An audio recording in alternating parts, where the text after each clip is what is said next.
Hello friends, आपका स्वागत है मेरे यूट्यूब चैनल पर। आज की तारीख है 25 और आज हम डिस्कस करेंगे कि जो 25 तारीख के अंदर जो भी मेन हेडलाइंस जो रही, जो भी घटनाक्रम हुए पूरे दिन के अंदर, उसको हम डिस्कस करेंगे। तो स्टार्ट करते हैं बिना किसी देरी के। तो जो पहली जो न्यूज़ आई वो ये है कि मुथूट फिनकॉर्प ने एमएसएमईज के लिए लॉन्च किया है रीस्टार्ट इंडिया पोर्टल।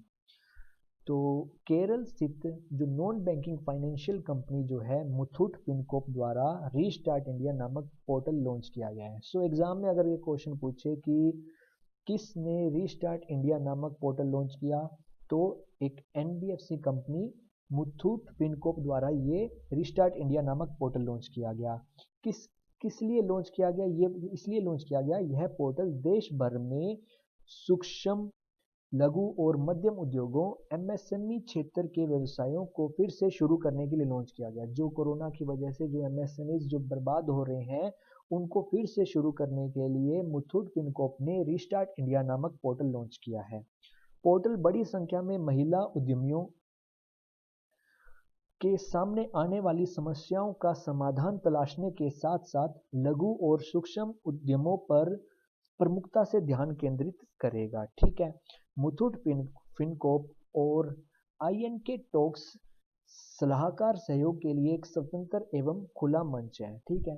तो एमएसएमई की बात हो रही है, तो हमें पता होना चाहिए कि एमएसएमई के जो हमारे केंद्रीय मंत्री हैं वो है नितिन जयराम गडकरी जी जो है वो है केंद्रीय सूक्ष्म लघु एवं मध्य उद्योग मंत्री हैं। और इन एमएसएमईज को फिर से शुरू करने के लिए मुथूट फिनकॉर्प ने लॉन्च किया है, रीस्टार्ट इंडिया नामक का एक पोर्टल लॉन्च किया है। अगली न्यूज है, साहिल सेठ को BRICS chamber of commerce and industry का मानद सलाहकार नियुक्त किया गया है।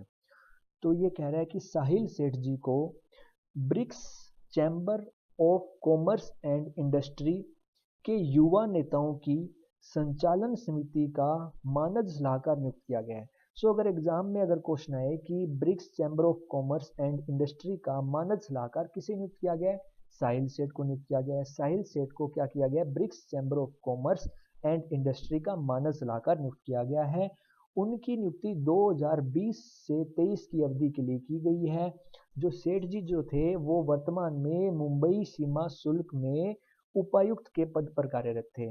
मुंबई सीमा शुल्क के उपायुक्त पद पर वो कार्यरत थे। ठीक है। तो ब्रिक्स हमें पता ही है, उसके अंदर 5 देश हैं। एक ब्राजील है, एक रूस है, और भारत है, चाइना एंड साउथ अफ्रीका है।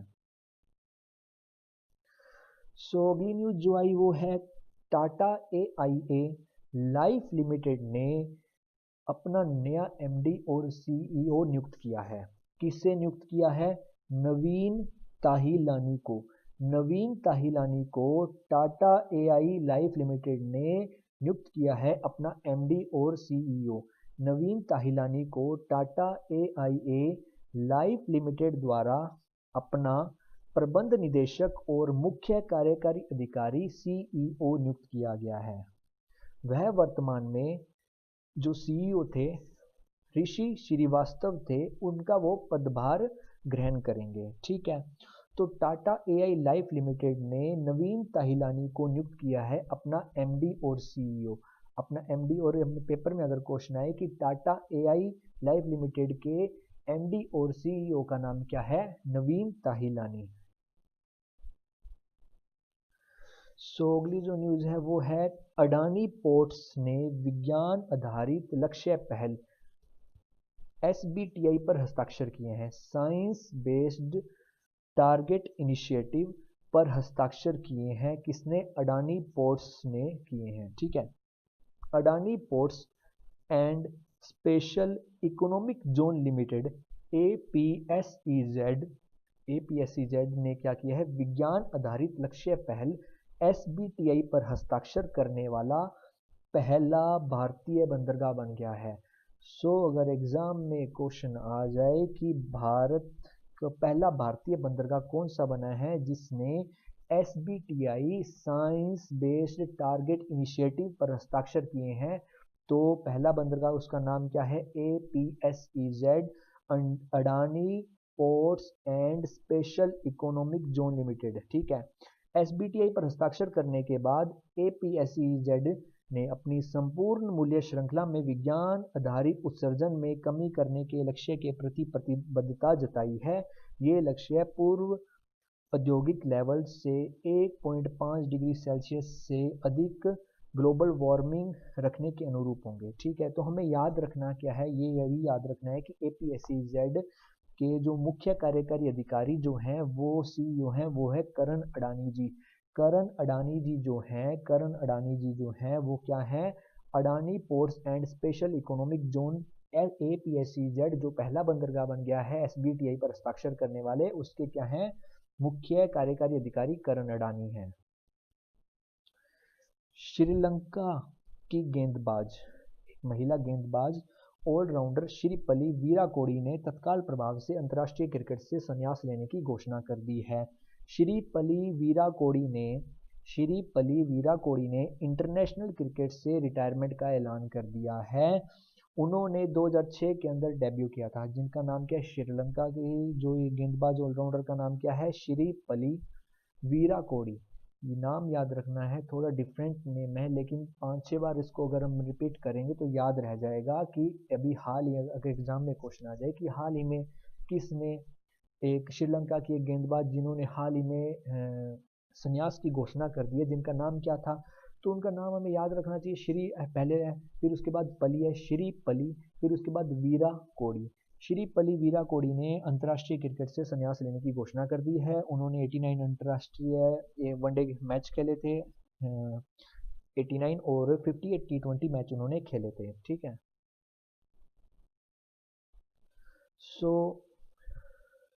पंजाब सरकार ने कौशल विकास के क्षेत्र में सहयोग करने के लिए रोपड़ स्थित भारतीय प्रौद्योगिकी संस्थान के साथ एक समझौते पर हस्ताक्षर किए हैं। तो पंजाब सरकार, भारत के जो एक राज्य है पंजाब, उसकी सरकार ने स्किल डेवलपमेंट के लिए, उसमें सहयोग के लिए रोपड़ में यानी कि आईआईटी रोपड़ के साथ एक समझौते पर हस्ताक्षर किए हैं। यह समझौता आईआईटी के तकनीकी शिक्षा विभाग को राज्य के गुरदासपुर और फिरोजपुर स्थित इंजीनियरिंग कॉलेजों, चमकौर साहिब के श्री गुरु गोबिंद सिंह कौशल संस्थान, 5 सरकारी पॉलिटेक्निकल और 10 सरकारी आईटीआईज के लिए अकादमिक मेंटर बनाएगा। तो इसके समझौते के अंदर क्या होगे कि 5 सरकारी पॉलिटेक्निकल कॉलेज बनाएंगे और 10 सरकारी आईटीआईज के लिए अकादमिक मेंटर बनाए जाएंगे, ठीक है। तो हमें याद पता होना चाहिए कि पंजाब के राज्यपाल का नाम वीपी सिंह बदनौर है, और आईआईटी रोपड़ जिसने क्या किया है, पंजाब सरकार के साथ स्किल डेवलपमेंट के लिए एक समझौते पर हस्ताक्षर किए हैं। पंजाब सरकार ने आईआईटी रोपड़ के साथ हस्ताक्षर किए हैं, जिसके निदेशक का, जिसके डायरेक्टर का नाम, आईआईटी रोपड़ के डायरेक्टर का नाम एसके दास है। रीवा गांगुली दास को नियुक्त किया गया है विदेश मंत्रालय में सचिव। विदेश मंत्रालय में सचिव किसे नियुक्त किया गया है, रीवा गांगुली दास को। बांग्लादेश में भारत की उच्चायुक्त रीवा गांगुली दास को सरकार द्वारा विदेश मंत्रालय में सचिव नियुक्त किया गया है, पूर्व नियुक्त किया गया है।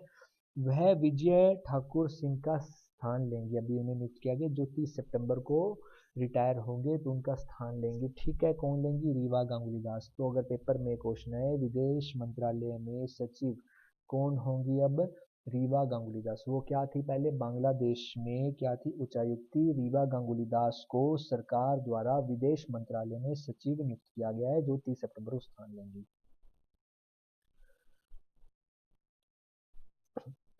पार्थ प्रतिम सेन गुप्ता को बनाया गया है आईओबी इंडियन ओवरसीज बैंक का नया एमडी और सीईओ बनाया गया है।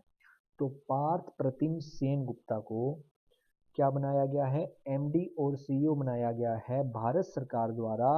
पार्थ प्रतिम सेन गुप्ता को इंडियन ओवरसीज बैंक का नया एमडी और सीईओ नियुक्त किया गया है। तो अगर क्वेश्चन आ जाए कि इंडियन ओवरसीज बैंक के, अगर बैंक क्लर्क या बैंक पीओ में अगर ये क्वेश्चन आ जाए कि इंडियन ओवरसीज बैंक के नए एमडी और सीईओ का नाम क्या है, तो उनका नाम है पार्थ प्रतिम सेन गुप्ता।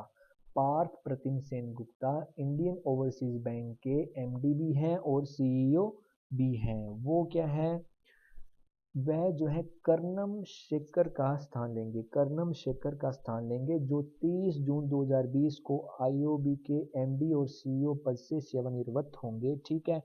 और पार्थ प्रतिम सेनगुप्ता की नियुक्ति सेवानिवृत्ति की जो उनकी जो रिटायरमेंट की जो तारीख है वो 31 दिसंबर 2022 तक वो बने रहेंगे, इंडियन ओवरसीज बैंक के एमडी और सीईओ बने रहेंगे। कौन? पार्थ प्रतिम सेनगुप्ता। पार्थ प्रतिम सेनगुप्ता वर्तमान में भारतीय स्टेट बैंक में उप प्रबंध निदेशक के रूप में कार्यरत है। अमेजन पे ने ऑटो बीमा बेचने के लिए एसीकेओ जनरल इंश्योरेंस के साथ साझेदारी की है। सो पेपर में अगर क्वेश्चन आ जाए कि अमेजन पे ने किसके साथ साझेदारी की है ऑटो बीमा बेचने के लिए, एसीकेओ जनरल इंश्योरेंस के साथ साझेदारी की है। डिजिटल भुगतान दिग्गज अमेजन पे ने बेंगलोर में स्थित स्टार्टअप एसीकेओ जनरल इंश्योरेंस के साथ साझेदारी में वाहन बीमा लॉन्च किया है। अमेजन पे जो अमेजन इंडिया की पेमेंट इकाई है, ग्राहकों को आसानी से बीमा खरीदने में मदद करेगा, जिसमें अमेजन प्राइम मेंबर्स को अतिरिक्त छूट और अतिरिक्त लाभ मिलेंगे। ठीक है। तो अमेजन पे ने ऑटो बीमा बेचने के लिए एसीकेओ जनरल इंश्योरेंस के साथ साझेदारी की है। तो हमें याद होना चाहिए कि अमेजन पे का मुख्यालय जो है वो सिएटल वॉशिंगटन संयुक्त राज्य अमेरिका में है। अमेजन पे के जो इंडिया के जो सीईओ हैं वो हैं, सीईओ भी हैं और एमडी भी हैं। अमेजन पे इंडिया के सीईओ और एमडी का नाम है महेंद्र नेरुरकर। ठीक है। और इसके संस्थापक कौन है? एसीकेओ बेंगलोर के अंदर स्थित है जो ये जनरल इंश्योरेंस लिमिटेड जो है, एसीकेओ जनरल इंश्योरेंस लिमिटेड, इसके संस्थापक जो हैं वो वरुण दुआ हैं। एसीकेओ जनरल इंश्योरेंस लिमिटेड का मुख्यालय मुंबई में है और अमेजन पे का मुख्यालय जो है वो सिएटल वॉशिंगटन संयुक्त राज्य अमेरिका में है। रूस ने क्या किया है? 3D प्रिंटेड, रूस ने 3D प्रिंटेड एयरक्राफ्ट इंजन का सफल परीक्षण कर लिया है। कौन से देश ने 3D प्रिंटेड एयरक्राफ्ट इंजन का हाल ही में सफल परीक्षण किया? तो रूस ने, रशिया ने ऐसा काम कर दिया है। रूस ने MGTD-20 gas turbine 3D printed aircraft engine का सफल उड़ान परीक्षण कर दिया है। यह उड़ान परीक्षण ततारस्तान के कजानबाश विमानन केंद्र में किया गया है। इसका उत्पादन 2021-22 के लिए निर्धारित है। तो रूस ने 3D प्रिंटेड एयरक्राफ्ट का इंजन का सफल परीक्षण कर दिया है। MGTD gas turbine 3D printed aircraft engine का सफल उड़ान परीक्षण कर लिया उन्होंने। ठीक है। और ये कहाँ पर हुआ है हमें याद रखना है, यह उड़ान जो परीक्षण है वो ततारस्तान के कजानबश विमानन केंद्र में किया गया है। हमें पता ही है रूस, रशिया के राष्ट्रपति का नाम व्लादिमीर पुतिन है और रूस की राजधानी जो है वो मॉस्को है।